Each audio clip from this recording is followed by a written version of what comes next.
Donc, on y va avec un deuxième épisode au niveau du podcast chez Division Canine. Et cette fois-ci, j'y vais avec mon ami Yves Roussel. Yves Roussel, en fait, c'est un sergent de l'escouade de la Sûreté du Québec, donc escouade canine. Et il est ici, en fait, pour nous parler, en fait, c'est quoi le travail de maître chien. Je recommence avec ma question parce qu'on avait déjà enregistré, puis finalement, ça aurait tout bugué.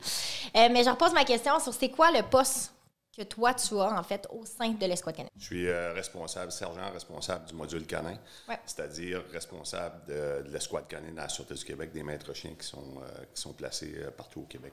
Je suis assisté de 3 chefs d'équipe et un instructeur-chef. On a 3 ports d'attache. On a Saint-Hubert, qui est un chef d'équipe avec des maîtres chiens. Eux autres vont couvrir, sont responsables l'Estrie, Montérégie, l'Outaouais. Mais le poste de Mascouche avec un chef d'équipe vont couvrir tout ce qui est le M3L, au nord de Montréal, Laurentides, Lanaudière, la Abitibi-Témiscamingue, puis le Grand Nord québécois. Puis Québec, avec un chef d'équipe, sont responsables de couvrir tout l'est du Québec à partir de Drummondville, Gaspésie, Bas-Saint-Laurent, Île-de-la-Madeleine, Côte-Nord, puis Lac-Saint-Jean. Donc, ton rôle, c'est vraiment de chapeauter, en fait, les 3 escouades à ce moment-là. Bien, il y a 3 chefs d'équipe. Les trois ports puis à ce moment-là, que tout le monde fonctionne de la même façon. Les 3 chefs d'équipe, puis on a un instructeur-chef, que lui est basé à Saint-Hubert au même bureau que moi, qui est responsable de tout ce qui est développement puis formation, au niveau des maîtres et au niveau des chiens. Depuis 2014, auparavant, on avait seulement un port d'attache à Québec et à Saint-Hubert. On avait beaucoup de difficultés à couvrir efficacement des régions éloignées parce qu'on était trop loin. On a augmenté beaucoup les effectifs. En 2006, on était 8 maîtres chiens, 9 chiens. Il y avait un gars qui possédait 2 chiens. Aujourd'hui, on est 19 maîtres chiens, 26 chiens opérationnels. Si on compare à 2006, c'est beaucoup. Puis, on a placé des maîtres chiens en région sur la patrouille avec les patrouilleurs. Nous, on appelle ça des maîtres chiens de patrouille. Des maîtres chiens provinciaux, des maîtres chiens de patrouille. Ils sont placés sur des équipes fixes, sur des postes de police, sur la patrouille. Ils sont annexés avec des équipes de patrouilleurs de tous les jours. Là. Ils travaillent de jour, de soir, de nuit. J'ai un maître chien à Val-d'Or, un à Maniwaki, un à Valleyfield, un à Joliette, un à Drummondville, Bécomo, Rivière-du-Loup. Que les maîtres chiens sont sur la patrouille. Fait qu'à ce moment-là, tout le monde est dispatché à un endroit stratégique dans un sens. Oui, pour ce qui est des maîtres chiens de patrouille. Les autres maîtres chiens, parce qu'il y a 7 maîtres chiens de patrouille, puis les autres sont des maîtres chiens provinciaux. Les maîtres chiens provinciaux sont attachés au port d'attache de Saint-Hubert, Mascouche et Québec. La différence, c'est que les maîtres chiens de patrouille ont un véhicule identifié pour l'instant. En ce moment, ils ont des véhicules identifiés, possèdent habituellement seulement un chien. Puis ils travaillent tout le temps avec un berger allemand qui est un chien généraliste. On en parlera un peu plus tard. Les maîtres chiens provinciaux ont, la majorité des maîtres chiens provinciaux ont un généraliste aussi qui est un berger allemand, mais possèdent habituellement un 2e chien qui est un spécialiste, qui a une spécialité différente. Puis les véhicules sont aménagés pour avoir 2 chiens. Oui, c'est ça, exact, pour avoir plus de versatilité. Puis, bon, là, on a parlé un peu de comment c'est divisé, justement, l'unité. Tout le monde est dispatché à des endroits X. Puis, à ce moment-là, combien qu'il y a de chiens total à la Sûreté du Québec en ce moment? 26. 26 au total. Opérationnel, oui. 26 opérationnels. Puis, c'est quoi le travail d'un maître chien? Qu'est-ce qu'il fait exactement?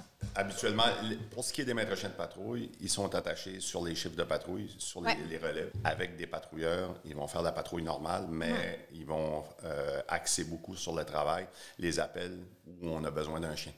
Les alarmes, les appels de violence, suspens en fuite, les personnes disparues, la recherche d'indices. Eux autres vont travailler de jour, de soir et de nuit. Ils font une rotation. Pour ce qui est des maîtres chiens provinciaux, la majorité des maîtres chiens provinciaux ont un chien généraliste qui est un berger allemand. Ces chiens généralistes-là font la poursuite de suspens en fuite, le mordant. Le même chien va faire les disparitions, recherche de personnes disparues, recherche d'indices et la détection, soit la détection de stupéfiants qui comprend l'argent puis les armes à feu, et ou la détection d'explosifs. Un chien ne fait pas, le chien qui fait des stupéfiants ne fait pas d'explosifs, et vice-versa. C'est un des deux. C'est à ce moment-là qu'on dit qu'ils ont une spécialité. Donc, ils sont spécialisés à ce moment-là. Tous les chiens généralistes ont une spécialité de détection de stupéfiants ou de détection d'explosifs. Tous les chiens généralistes font la détection. La différence avec les maîtres chiens provinciaux, c'est que j'ai certains maîtres chiens provinciaux qui, eux, ont des chiens spécialistes. On a des chiens GTI pour le groupe tactique d'intervention. C'est des chiens, c'est du berger belge malinois, seulement du malinois, qui sont montés pour le pistage et l'appréhension avec le groupe tactique d'intervention. Dans ce cas-là, c'est du malinois. Puis pour ce qui est de certaines recherches, c'est les stupéfiants. On a un labrador qui fait les stupéfiants sur les personnes, ce qu'on ne fait pas avec les bergers allemands. Parce que ça fait peur aux gens un peu plus? Est-ce que c'est plus Entre intimidant? autres, puis la majorité des bergers allemands sont entraînés pour le mordant. Oui, donc on ne veut pas mélanger les cartes. Ouais. On a un labrador, puis on a un autre labrador, c'est une nouveauté à sûreté, qui fait la recherche d'accélérants sur les incendies. Ouais. Puis le même chien fait la recherche de restes humains. OK. Tout ce qui est disparition de personnes ou dossier de meurtre ou quoi que ce soit, où on cherche des corps qui sont en décomposition depuis plus longtemps. Recherche de cadavres, là, malheureusement. Recherche de cadavres, on appelle ça reste humain. Ouais. Puis on est en train de développer la recherche de pièces électroniques. Ça veut dire cellulaire et clé USB. Ouais. Puis tout ça, ça c'est le labrador qui fait les stupéfiants. On est en train de pouvoir y donner une monter autre... le projet, puis de monter sur les pièces électroniques. On a beaucoup de demandes à ce niveau-là. Puis au niveau de l'entraînement, tu sais, labrador versus berger allemand, y a-t-il une grosse différence? Pour avoir les deux, ça dépend à quel âge que vous prenez les chiens. Les labradors plus jeunes, on a eu l'expérience avec Traeger, un des labradors qu'on a. C'est des chiens qu'à 9-10 mois, ils vieillissent beaucoup moins vite que psychologiquement que les bergers allemands. Son bébé plus longtemps. C'est plus difficile un peu, mais c'est pas un problème de travail. Mais c'est des chiens qui restent jeunes longtemps dans sa tête. C'est des chiens de chasse. Contrairement aux chiens de berger, l'avantage du chien de chasse, c'est que le chien de chasse va travailler beaucoup plus longtemps sans avoir besoin de pause. Ouais. C'est des chiens qui sont beaucoup plus endurants, mais le berger allemand fait un très bon travail. Il faut seulement donner un peu plus de pause pour le berger allemand puis le malinois. Tandis que le labrador, vous pouvez travailler des heures et des heures, puis le chien n'a même pas besoin de pause. C'est l'avantage du labrador. Le seul problème avec le labrador, c'est tu ne peux pas entraîner. Notre réalité, nous, c'est que les bergers allemands font le mordant. Ils font les personnes disparues, les suspens en fuite. C'est une des raisons pourquoi on prend le berger allemand. C'est ce genre de travail-là, mais le labrador au mordant, c'est pas vraiment. Ça donne ce que ça donne. Pour avoir les deux.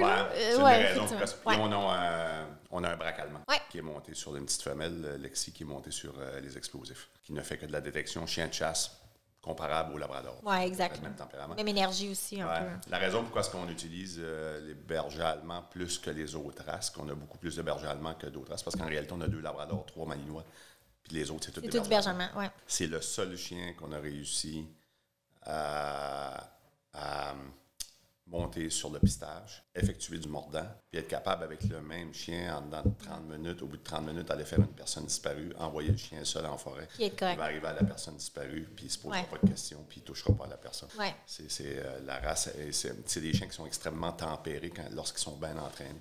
C'est la raison pourquoi on a beaucoup de bergers allemands, mais c'est quand même problématique parce que c'est des chiens qui ont beaucoup de problèmes de santé. Oui, exact. C'est la même réalité partout, là, effectivement. Ouais, effectivement. Ouais. Puis le processus de sélection pour quelqu'un qui est dans la police, parce qu'évidemment, il faut le dire. Oui. Il faut être policier pour pouvoir devenir maître chien dans la Sûreté du Québec. Ça prend absolument, j'imagine, d'être déjà dans l'escouade, d'être déjà dans la Sûreté pour pouvoir le faire. Il faut que vous soyez policier depuis 1 an. Il faut que la probation soit terminée du policier. À partir du moment que ta probation est terminée, habituellement, on a un concours de sélection à peu près aux 3 ans. On est dans le concours actuellement. Présentement, OK. Présentement, on est dans le concours. On ouvre un concours de sélection. Les gens appliquent.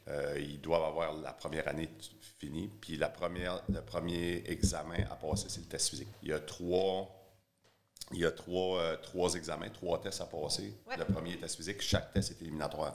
Si vous ne passez pas, si vous ne réussissez pas le test physique, vous ne pouvez pas aller à la 2e étape puis à la 3e étape. Chaque étape est éliminatoire. En premier, c'est le test physique. Ensuite, c'est un test de connaissance générale au niveau cartographie boussole. Puis, le seul que moi, tu me dis nord-sud, j'ai aucune idée. Ça se pratique. Je sais pas par contre. Cartographie boussole. Oui. Puis, parce que notre réalité au Québec, c'est beaucoup de disparitions. On travaille beaucoup de disparitions, puis c'est en secteur forestier. Dans le Grand Nord, puis Abitibi-Témiscamingue, Gaspésie, puis ainsi de suite. Fait que c'est une des raisons pourquoi est-ce que les gens doivent être capables de manipuler boussole, cartographie. De sortir du bois, là. Et ensuite, test de connaissance générale. Sur le même test, cartographie boussole et test de connaissance générale sur les chiens. Manipulation du chien, entretien du chien, ainsi de suite. Si vous réussissez cette 2e étape-là, il y a un camp de sélection qui est toujours à l'automne, habituellement, tout le temps au mois d'octobre, qui se passe dans le secteur de Sainte-Catherine-de-la-Jacques-Cartier. Puis c'est un camp de sélection, ça commence le dimanche midi, on rentre en forêt, on en ressort le vendredi midi. OK. C'est des exercices. Même de clos, là.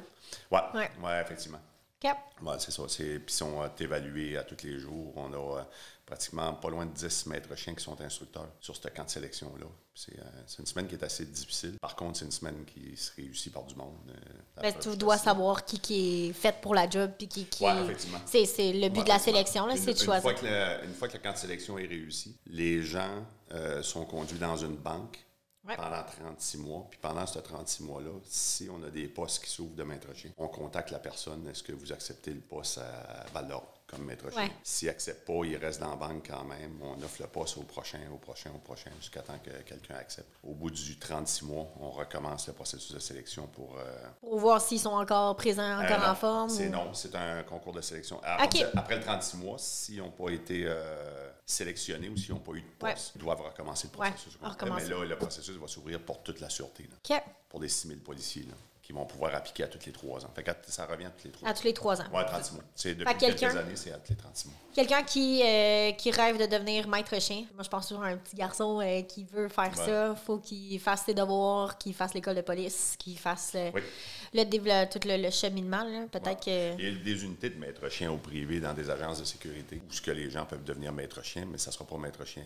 Pas la Sûreté du Québec. C'est pas la Sûreté du Québec. Et c'est pas les autres corps de police. Parce qu'il n'y a pas seulement la Sûreté du Québec qui a des chiens. Au Québec, il y a d'autres corps de police. Montréal ont les unités, Laval, Québec, Gatineau, Longueuil. La Faune ont des maîtres chiens au Québec, la conservation de la faune. Puis la GRC ont certains maîtres chiens au Québec, Douane Canada, puis les pénitentiaires. Puis l'aéroport de Montréal, ADM. L'aéroport aussi de Québec, j'imagine? Non, pas à ma connaissance. OK. Non. OK. Fait qu'à ce moment-là, vous avez la sûreté, vous gérez vos choses à vous autres, puis il y a toutes les autres unités à ce moment-là qu'eux autres, c'est leur... oui, mais on a beaucoup d'échanges avec les autres corps de police, entre autres Montréal, Laval, Longueuil, qui sont collègues Québec aussi, SPVQ. On a beaucoup d'échanges d'entraînement avec les chiens, de façon de travailler, de façon de s'entraîner. Tout le monde s'uniformise, là? C'est uniformisé peut-être, mais plus pour aller voir les réalités. Parce que la réalité est différente, exemple, de Montréal, de la sûreté. Montréal travaille en secteur urbain, beaucoup. Nous, on travaille où on a certains secteurs urbains, mais on a beaucoup de secteurs ruraux. C'est différent un peu, mais juste d'aller chercher, eux autres, leur méthode de travail, on prend ce qu'on a besoin, on leur donne ce qu'on a besoin, puis c'est comme ça qu'on évolue. Puis qu'on améliore les techniques de travail. Fait qu'il y a beaucoup d'entraide au travers des escouades. Beaucoup. Ça, c'est vraiment le fun. Ouais. OK. Puis, je le sais que tu es allé en Europe dernièrement, puis même avant, parce qu'il y a des échanges qui se font à ce moment-là avec la Suisse puis la France. Des échanges au niveau du travail pour détection, bref, tout le travail. Qu'est-ce que ça t'a apporté, toi? Puis même, qu'est-ce qu'on peut apporter comme bagage ici, au Québec? Les différences? On a été, le premier voyage, ça a été en France. C'est là 4 ans. C'est depuis 4 ans que je me déplace en France puis en Suisse. Ils ont une réalité qui est un peu différente de nous autres. Ils ont des très, très bonnes méthodes d'entraînement. J'ai été chercher beaucoup là-bas, au niveau surtout du mordant, de l'appréhension, de l'entraînement du mordant. Ils sont extrêmement compétents, extrêmement connaissants. Ils sont très, très bons, autant la France que la Suisse. Puis on fait des échanges. Eux vont venir chercher ce que nous, on fait aussi. Puis on prend ce qu'on a besoin avec notre réalité. Puis sincèrement, ces voyages-là nous ont fait évoluer beaucoup dans l'entraînement de nos chiens. Là. Beaucoup, autant dans l'entraînement, le choix de nos chiens. C'est extrêmement différent. C'est différent, mais ça revient au même, c'est l'amour des chiens. La passion du chien. C'est la passion du chien. Là-bas, c'est pareil, en France, en Suisse, c'est la même chose qu'ici. Les maîtres chiens qui sont là-bas, c'est des passionnés. Qui tripent chien, avec la même réalité, parce que, tu sais, quelqu'un qui fait pas du chien dans le métier, c'est pas du tout la même réalité que le doodle assis sur c'est la même. Au niveau du travail sur le terrain, c'est la même réalité que nous autres. C'est le même contact entre le maître et le chien. Le même bonding, le même lien, le fait de vivre avec le chien, de travailler avec le chien. Ils sont extrêmement, autant les Français que les Suisses sont extrêmement accueillants avec les gens de l'extérieur pour entraîner. Oui. J'ai été chercher beaucoup avec eux. C'est vraiment plaisant. C'est vraiment le fun. Puis la sélection des chiens, on a parlé beaucoup de la sélection au niveau des gens, mais les chiens, comment on les sélectionne? Qu'est-ce qu'on regarde, en fait? Pour ce qui est des bergers allemands, à l'occasion, je vais aller chercher des chiots, mais c'est extrêmement rare que je vais prendre des chiots bergers allemands. Beaucoup trop de problèmes de santé. Ici en Amérique du Nord. Puis des problèmes de santé habituellement qu'on est seulement capable de détecter à l'âge de 12 mois, 14 mois, entre autres dysplasie des coudes, dysplasie des hanches, déplacement de la lombeau sacrée. Il faut comprendre la réalité aussi, là, qu'il veut pas, quand vous prenez un chiot, vous mettez du temps, de l'énergie, un investissement d'argent monétaire, mais aussi un investissement de temps, puis on ne veut pas investir que le chien. Si je vais chercher un chiot, on parle de 10 mois d'entraînement pour me faire dire, OK, ton chien, il a dysplasie de la hanche, tu ne pourras pas rien faire. Non, exact. C'est pas une possibilité. Là. Pour nous, non. Puis c'est habituellement quand on veut les chiens, on les veut pour hier. On les a besoin là. Fait que ce qu'on fait au niveau des bergers allemands, on va aller chercher beaucoup de chiens adultes entre 10 et 24 mois. Ouais. Fait que là, on est capable, avec le test médical, premièrement, de vérifier, voir si, OK, médicalement, la hanche, les coudes, ils n'ont pas de problème. Des fois, ils ont des petits problèmes, mais qu'on est capable, on fait la gestion du risque, on va être capable de le gérer, on va les prendre quand même, puis on va juste faire un peu plus attention à certains mouvements qu'on fait avec le chien. Mais les premiers tests qu'on va faire lorsqu'on va chercher le chien, c'est les tests de tempérament. Ouais. Ça nous prend des chiens qui ont beaucoup de proie, beaucoup de chasse, beaucoup pour chasser les trucs. La base. Souvent, c'est le canard qui n'est pas capable de gérer sur le sofa. Là. Oui, effectivement. Souvent, on prend les chiens que les gens dans une famille, le chien, il n'est pas endurable. Ouais. Puis, le petit monstre. Le petit monstre, c'est le genre de chien qu'on va prendre cette énergie-là, puis on va la faire juste focaliser à la bonne place. Ouais. C'est la raison pourquoi on prend les bergers allemands adultes. Puis les bergers allemands adultes, l'avantage que tu as lorsque tu prends ce genre de chien-là, adulte, c'est que ce que tu vois à 10-12 mois, c'est ce que tu vas avoir. C'est ce que tu vas avoir comme tempérament et caractère, ce qui est différent du chiot un petit peu. Habituellement, le chiot, ça va se ressembler s'il est bien monté puis il est bien entraîné. Ouais. Mais j'achète beaucoup, on prend la Sûreté du Québec, achète beaucoup de chiens adultes. Puis c'est la même chose pour les autres corps de police au Québec. C'est la même chose. C'est différent en Europe. En Suisse, oui, en Suisse, ils jettent beaucoup de chiots. Et ils partent les chiots, surtout, ils ont beaucoup de malinois. Ouais. Les Suisses ont beaucoup de malinois et bergers allemands. Mais ils ont des éleveurs qui font confiance, puis que il y a une sélection génétique différente. Il y a une sélection génétique qui est extrêmement sévère là-bas. Ah ouais? Il y a des lois, puis l'accouplement d'un mâle puis une femelle, le mâle puis la femelle doivent avoir des dossiers médicaux impeccables. Sans ça, il n'y a pas de... Qu'ici, on a moins. Il n'y a pas de bride qui se fait. Fait que c'est pour ça qu'ils ont des très bons résultats, puis très rarement qui ont des problèmes de santé, les chiens. Les chiens font jusqu'à 10 ans d'âge habituellement. Fait que c'est différent un petit peu ce niveau-là, mais en les prenant adultes, nous, une fois qu'ils sont corrects, après le test de tempérament, ça doit être des chiens qui sont très bien avec le monde. Oui, sociable. On ne veut pas ce que les gens pensent, le chien de police qui est agressif, qui veut manger tout le monde. Oui, tu parles le US Canine Dog. On n'est pas là pendant tout. C'est vraiment des chiens de proie. Pour ce qui est du mordant, on va s'en occuper après. Ouais. Puis au niveau du mordant, dans notre cas, à Sûreté du Québec, l'entraînement sur le mordant se fait complètement à la fin de l'entraînement, à la fin de la formation du chien. En même temps, ça fait sens. Contrôle, entraînement, lien, compréhension du chien, comprendre avec qui on parle. Oui, effectivement. Ça va dans les 2 derniers mois. Est-ce que les gens qui ils font la sélection, tes maîtres chiens, ils prennent un chien, ils font tout l'entraînement avec le chien, ou est-ce que le chien, par exemple, c'est toi qui fais l'entraînement, puis après ça, il est jumelé, ou c'est vraiment un teamwork dès le départ? Lorsque c'est un nouveau maître chien qui arrive à l'unité, ça va être un nouveau chien qui n'a jamais été formé. Okay. Pour que les deux évoluent en même temps. Parce que si vous prenez un chien qui est déjà entraîné, qui fait déjà le travail, et vous le mettez dans les mains d'un manieur, d'un maître qui est nouveau, qui doit tout apprendre. Un green là, qui n'a aucune expérience. On fait qu'on prend 2 greens ensemble. C'est un nouveau maître chien avec un nouveau chien. Puis le chien va être en permanence avec le maître. L'instructeur va être avec ces gens-là pour le former. C'est l'instructeur qui les forme, mais c'est pas l'instructeur qui tient la laisse du chien. C'est le maître qui évolue en même temps que le maître. C'est environ, pour un nouveau maître chien, la formation au complet, on parle de pistage, on parle de les disparitions, recherche de personnes disparues, recherche d'indices, le mordant et la détection. On parle de 8 à 10 mois de formation sans arrêt. Intensif. C'est 4 jours semaine, entre 4 et 5 jours semaine. Mais le chien suit, là. Le chien reste avec le manieur. C'est le maître tout le temps. C'est un engagement, c'est pas un punch-in, punch-out. Que tu vas travailler, tu reviens chez toi, puis ta job, c'est fini. Là. C'est quelque chose que tu ramènes à la maison, fait qu'il y a une réalité. Là. Lorsqu'on a un maître chien qui est déjà opérationnel, qui est déjà à l'unité, que son chien décède ou que son chien est en fin de carrière, lorsqu'on va aller chercher un autre chien, habituellement, pour un maître chien, je viens d'en terminer 2. Maître chien, que eux autres, c'était son 4e chien, l'autre, c'était son 2e chien. Ça a pris 7 mois et demi, 8 mois à peu près pour la formation. D'expérience. Oui, c'est ça. Fait qu'à un moment donné, tu accélères ton processus. Effectivement, puis à l'occasion, c'est extrêmement rare, mais à l'occasion, on va récupérer des chiens qui sont vendus par d'autres unités canines qui sont déjà formés. Ouais. Ce chien-là ne sera jamais assigné à un nouveau maître chien. Non, parce qu'il y a plus d'expérience. Un maître chien qui est déjà opérationnel.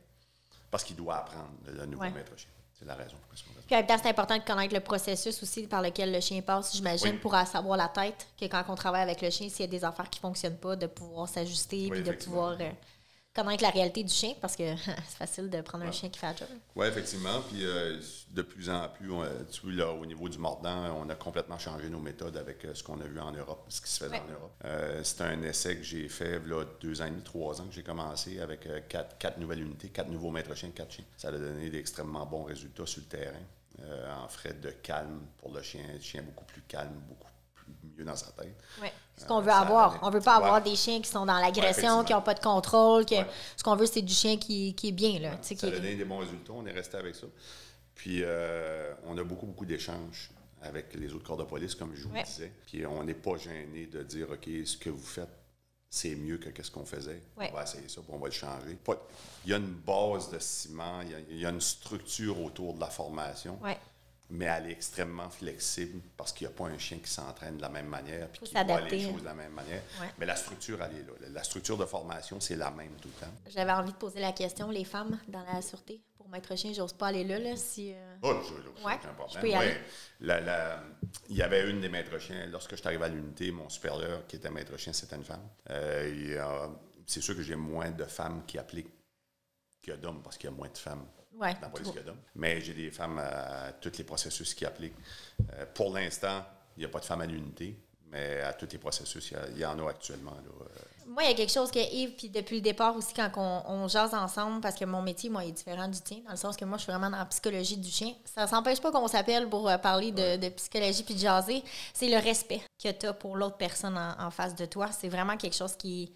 Puis on s'entend que tu as quand même un poste qui te donnerait le droit de faire des leçons là, au niveau de l'entraînement, mais tu es tellement humble de l'autre côté. Je trouve ça tellement... Oui, mais je vois pas ça comme ça. J'ai un petit peu de misère avec ça. C'est surtout d'échanger, de donner nos connaissances, d'en recevoir des connaissances. À partir du moment où que vous croyez que vous avez la science infuse, que vous connaissez tout, quand vous entraînez des chiens, vous venez de manquer le bateau. Ça, c'est clair, vous venez de manquer le bateau parce que l'humilité vient de prendre le bord. Le seul moyen d'entraîner efficacement des chiens, c'est d'être humble parce que c'est la première qualité d'un maître chien, c'est ce qu'on cherche, c'est l'humilité. Parce qu'un jour, même avec un chien bien entraîné, un jour, tu vas être un héros, puis le lendemain matin, tu vas être un zéro. Parce que tu vas le sentir, lui, il a décidé que sa journée fonctionne. C'est vrai, ça. C'est des êtres humains, c'est des êtres vivants.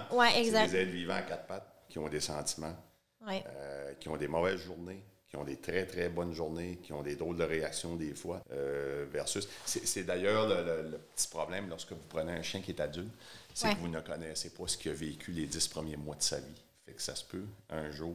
Des choses ressortent. Il y a une bulle qui ressort. Puis vous devez être capable de vous adapter puis essayer de comprendre, OK, pourquoi est-ce qu'il a réagi comme ça, au lieu de prendre la laisse, prendre le bâton puis essayer de brasser le chien. Parce que ça ne fonctionne pas. Fait que vous êtes beaucoup en mode observation. En mode de respect de l'animal. Tu parlais de respect tantôt. Là, mais moi, c'est la chose qui... C'est en mode de respect, surtout de l'animal, puis respect des autres aussi, des humains. Puis est-ce qu'entre les manieurs, ils s'entraident? Oui, bien beaucoup. Oui, c'est ça.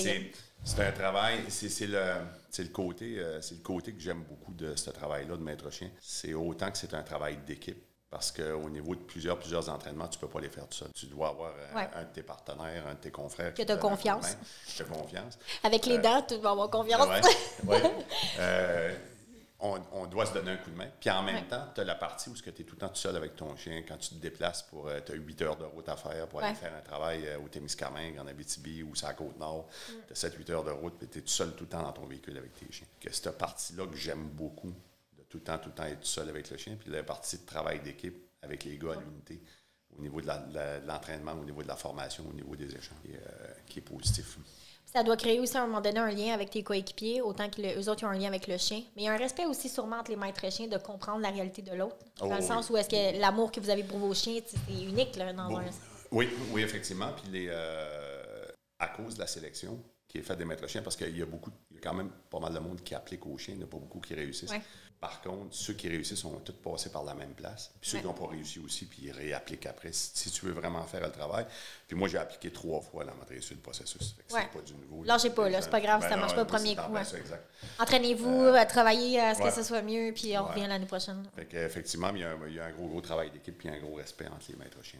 Ça doit être quelque chose que vous observez aussi. tu veux pas le thinking de la personne. Si Ah la oui, personne oui. arrive avec son côté fringant, que je sais tout, connaît tout, c'est pas intéressant à travailler, j'imagine. Non. Ouais, non, c'est ça. effectivement. Exact. Mais même nous, quand on travaille avec le client, si le client c'est déjà tout, on est comme, bon, on peut pas remplir un verre qui est déjà plein. Ouais. Je peux pas rien montrer. Là. Exact. Puis au niveau de ta journée, tu sais, de tous les jours, il y a du voyagement à faire, on a l'entraînement à faire. Faut nourrir le chien, le brosser, l'entretien, tout ça. Il faut que la personne soit à l'aise de le faire. Faut que le chien soit confortable aussi. Oui. Ça doit faire partie du processus. Parce que vous avez un chien adulte. Fait que des fois, le brossage, ça n'a pas été fait. Là. Fait que est-ce qu'ils ont des Là, tu parles difficultés? à partir du moment qu'ils sont opérationnels? Ou, Oui, exact. Ben, j'imagine que ça fait partie dans de... sa journée de travail? Ouais. Oui, ça fait partie de sa journée parce que les maîtres chiens ont leur véhicule et leur chien à leur résidence. OK. Ils ne vont pas chercher le chien au bureau pour Non, aller c'est ça. travailler. Il y a pas de délai, En là. permanence Ouais. à résidence. Fait que oui, la fin de semaine, il doit sortir son chien. C'est pas pareil comme un objet que tu vas mettre dans le fond de l'armoire. La fin de semaine, les maîtres, là, il faut qu'ils sortent le chien, il faut que le chien aille voir ses besoins, il faut qu'il aille faire ses besoins. Ouais. À la limite, il faut qu'il y ait de l'entraînement, puis ainsi de suite. Habituellement, dans la période hivernale, dans la période d'hiver, on va en profiter beaucoup pour faire des réajustements sur l'entraînement du chien. Ouais. Parce qu'à partir du printemps, Ils sont sa job. il y a beaucoup de jobs. Les gars n'ont pas beaucoup de pauses. Ouais. Ils ont vraiment pas beaucoup de pauses. Ils travaillent beaucoup. Juste en 2023, là, pour les 19, les 18 maîtres chiens qu'on était, on était 18 en 2023. Plus de 1800 missions là, où Oh le boy. chien a travaillé, là, OK. au niveau de la sûreté. Hein. Fait que Quand même. c'est beaucoup d'ouvrages. Puis Ouais. l'hiver, on en a un peu, mais beaucoup moins. Là, comme là, la saison va commencer. Là. Oui, exact. Ça commence à dégeler, ça commence à... Et puis, Effectivement. est-ce qu'un chien peut pister même dans la neige? Oui, c'est pas un problème. On essaie juste d'éviter qu'il pisse visuel là, lorsqu'il voit Ouais. les traces. Oui, puis la neige, il reste beaucoup d'odeur de particules à cause de l'humidité de la neige. Comment un chien piste? Est-ce que tu peux aller là ou... Comment est-ce que, Comment, qu'est-ce que tu veux dire? comment un chien, ça piste? Selon la... C'est des particules d'odeur qui sont restées au sol, qui sont laissées par le passage de l'humain, qui Ouais. c'est dans nos sols. Vous avez aussi, si c'est dans la végétation, vous avez le déplacement de la végétation, de l'herbe écrasée, exemple du gazon écrasé Ouais. par le pied. Et ça va L'odeur la même aussi chose du que frottement. Puis, l'odeur du frottement, l'odeur des semelles, ainsi de suite. Des c'est des mythes, particules là. d'odeur, ben oui. Puis, est-ce qu'il y en a des chiens qui veulent pas pister? Ou c'est rare? Oui, c'est arrivé que c'est pas parce qu'ils veulent pas, parce qu'ils comprennent pas le jeu. Ouais. Souvent, c'est ça. Mais à partir du moment où le chien a de l'intérêt, soit pour jouer avec la balle, ou soit par la nourriture. Ouais. Dans le meilleur des mondes, il faut que le chien ait de l'intérêt pour la nourriture et de l'intérêt pour la balle. Ouais, les deux. Ça, c'est Mais tu as tous dans tes le meilleur outils des en mondes. place là, pour pouvoir Ouais. travailler Fait avec. qu'au niveau du pistage, nous, on commence beaucoup, c'est la méthode Adextal. Ouais. Puis on commence beaucoup avec, c'est presque juste avec la nourriture au début. Puis pour revenir à ta question qui est à savoir s'il y a des chiens qui ont moins d'intérêt que d'autres, souvent c'est parce que le chien ne comprend juste pas le jeu. Ouais. C'est la seule raison. Il faut juste s'asseoir et dire, OK, c'est quoi ce qui va amener le chien à avoir plus d'intérêt de pister que la distraction, la feuille qui passe au vent, Ouais, exact. la personne qui passe, ainsi de suite. C'est juste de trouver la solution. Mais les chiens qu'on a sélectionnés, qu'on a partis en pistage, oui, effectivement, il y en a que ça a été plus dur que d'autres à santé, mais à la fin, les chiens pistent. Mais c'est ça.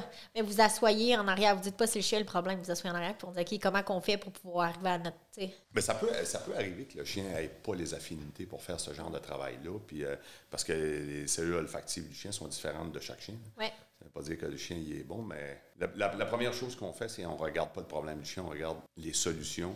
Ouais. OK, on va trouver quoi comme solution pour résoudre ce problème-là Ouais. ou pour amener l'intérêt du chien. Puis c'est d'apporter le chien à effectuer le geste de lui-même par intérêt et non parce qu'il va Par recevoir obligation. un coup de pied dans le dos. Oui, c'est ça. Exact. C'est un renforcement positif, si on veut. Ouais. C'est- Puis au niveau, tu sais, il arrive une situation problématique. Vous asseyez tout ensemble ou c'est plus toi qui observe le chien? Non, on s'assoit ensemble. Sincèrement, Ouais. on s'assoit ensemble. Vraiment. Premièrement, avec l'instructeur-chef. Ensuite, avec moi, puis avec le maître. Même si le maître, il y a 2 mois, ça fait seulement 2 mois qu'il est avec nous. Ah, wow. On va s'asseoir Vous quand même avec l'impliquez. le maître parce que lui passe ses journées, ses fins de semaine, ses soirées avec son chien. Fait que si, on peut pas l'écarter du problème. Non. On ne peut pas l'écarter d'essayer de trouver la solution. On l'assoit avec nous autres parce qu'ils vont peut-être nous apporter des points, des réactions qu'il a vues de son chien la fin de semaine que nous, on n'est pas avec le De chien. l'information. Hein? De l'information, mais Ouais. le travail, il se fait ensemble. Puis lorsqu'on a un nouveau qui commence son entraînement chez nous, c'est pas t'écoutes l'instructeur ou t'écoutes le responsable de module ou le chef d'équipe puis tu fais ce qu'on te dit. Oui, il va faire ce qu'on lui dit de faire. Il y a des On va instructions lui à expliquer suivre. Pourquoi? Ouais.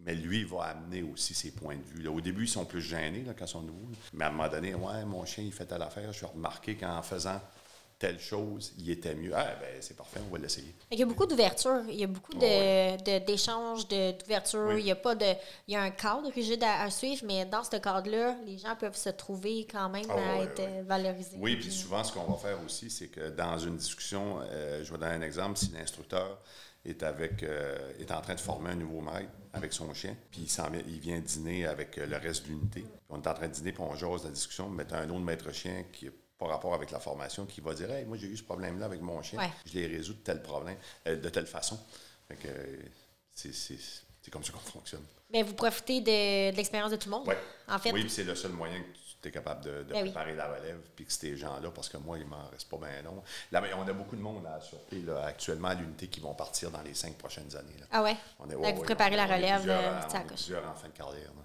OK. Beaucoup en fin de carrière. Puis un maître chien, ça a combien de temps qu'il peut faire ça? Finalement, c'est quoi? Tant que physiquement, il est capable de faire le travail, parce que les tests physiques que le maître chien a dû faire pour rentrer à l'unité, il doit les effectuer à toutes les années pendant toute sa carrière. Oh, OK, c'est pas le temps de t'asseoir. C'est les mêmes examens. Fait qu'il doit être physiquement, il doit être capable de faire le travail. Puis, moi, ça fait 19 ans que je suis à l'unité. Ouais. On est plusieurs, que ça fait 19 ans. Moi, je suis en fin de carrière. Là, il me reste 5 ans. Fait que là, on va voir la relève qui vont monter puis prendre l'expérience. La majorité des maîtres chiens que j'ai à l'unité, actuellement, la majorité ont presque tous fait leur carrière au complet au chien. Wow! Ils ont pris leur retraite, puis ont pris leur retraite soit pour un autre poste, mais plus rare. Habituellement, ils sortent de l'unité. Mais il y a quelques-uns qui vont OK, j'ai une ouverture pour aller là, je vais finir ma carrière à telle place pendant 3-4 ans. Mais habituellement, ils finissent sa carrière chez nous. Wow. J'ai beaucoup de maîtres chiens à plus de 13-14 ans d'expérience aux chiens. Là. J'ai beaucoup de maîtres chiens actuellement qu'on est tous en haut de 20 ans de service. Moi, j'ai 33 ans de service. Wow. J'en ai 3, je pense, qui sont à 30 ans de service. Oui, on commence à être des Vous connaissez votre job, là? Non, mais c'est bon, c'est vraiment bien. C'est pas des nouveaux qui commencent nécessairement, puis les nouveaux vont apprendre de ceux qui ont beaucoup d'expérience. Fait qu'il y a une humilité, il y a un partage, puis il y a un gros échange de formation. Que, honnêtement, moi, je bénéficierais bien. Évidemment, si on aurait le même genre d'échange avec les entraîneurs dans notre métier à nous autres, là, dans notre côté. Que je fais avec toi quand on s'appelle, quand on jase, puis qu'on débrief sur un doodle là, qui n'a pas du tout rapport avec le vergement, mais ça donne une bonne idée. Yves, j'ai passé au travers de mes questions. Est-ce qu'il y a des choses que tu aimerais rajouter, que tu aimerais que les gens sachent par rapport à ton métier, que tu aimerais... Pour les policiers, en tout cas, pour ceux qui veulent appliquer à l'unité, que ce soit au SPVM, que ce soit à Laval, que ce soit à Québec. La première chose, il faut que vous soyez passionné de la police. Ça, c'est la première des choses. Il faut que tu sois passionné de ton travail policier. Tu t'en vas pas maître chien parce que tu es fatigué de faire de la police. Complètement l'inverse. C'est une réalité pour vrai? Non, c'est pas une réalité. Okay. Non, mais c'est vraiment... actuellement, non. Ouais. Mais c'est extrêmement... Le travail de maître chien est extrêmement exigeant, socialement. Ouais. Parce que le chien revient à la maison à chaque fois. Ouais. Par contre, ça l'apporte tant. Là, si tu aimes travailler avec les animaux, là, le fait de trouver une personne disparue vivante, le fait de trouver à la limite des gens qui sont décédés, mais au moins les familles sont capables de faire le deuil. Ouais. C'est d'avoir entraîné ton chien puis qu'il ait été capable de faire ce genre de travail-là. C'est un vrai charme. Mais il faut que tu sois passionné des chiens aussi, naturellement. Ça prend les deux. Oui. Absolument. Parce que le travail qui est demandé, ça prend les deux. Ouais. Fait que c'est pas plus un ou moins l'autre, ou c'est les deux. Les deux triper jusqu'au bout, être en forme, évidemment, puis avoir un maintien physique. Oui, le conditionnement physique, ça doit être un mode de vie chez nous. Ça ne doit pas être une obligation. Oui. Il faut que ce soit un mode de vie. Oui, fait qu'il y a aussi bien commencer s'il y en a qui veulent le faire. Oui, effectivement. Parce que sinon, c'est plus difficile, puis ça entretenir tout le long. Puis est-ce qu'il y a d'autres choses que tu aimerais ajouter ou on finit ça comme ça? Correct pour moi. Ça me va. Super. Oui. Merci Yves d'avoir fait partie de l'aventure. Que je t'ai un petit peu tordu le bras, mais au moins c'est fait. Merci.